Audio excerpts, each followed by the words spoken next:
Ce qui se cache derrière l'image bucolique de la communication alimentaire n'a rien de pastoral, loin s'en faut.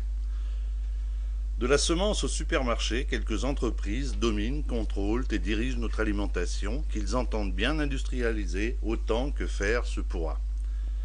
Les poulets sont élevés et abattus 2 fois plus rapidement qu'il y a 50 ans. Pourtant, ils sont 2 fois plus gros. Comme la viande blanche a la préférence du consommateur, l'on a conçu pour lui des poulets dotés d'une poitrine volumineuse. Vous l'avez compris, ce n'est pas du poulet que l'on produit, c'est de la nourriture. Seulement quand un poussin devient en 7 semaines à peine un poulet de 2,5 kg, ses os et organes internes ne le supportent pas. Beaucoup d'entre eux s'écroulent, à peine sont-ils debout. Peu importe, ils iront tous à l'abattoir. Leur nourriture contient des antibiotiques qui contaminent la viande. Les bactéries développent une résistance aux antibiotiques qui s'avère inefficace par la suite. Lorsque des animaux reçoivent des antibiotiques au cours de leur vie, ils se colonisent avec des bactéries résistantes.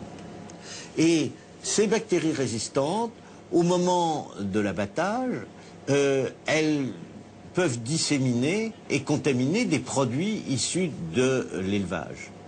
Et par cet intermédiaire, elles peuvent arriver jusqu'à nous.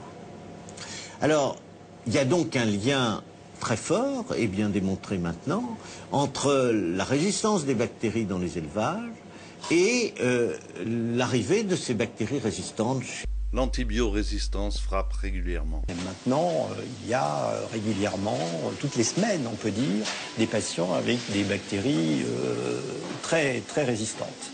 Cette multirésistance nous a amené à sortir des tiroirs des très vieilles molécules qu'on avait abandonnées à cause de leurs effets toxiques et qu'on réutilise maintenant.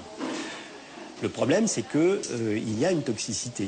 Remarquez, tant qu'ils trouveront les couillons pour la racheter, on pourra rien dire. Hein.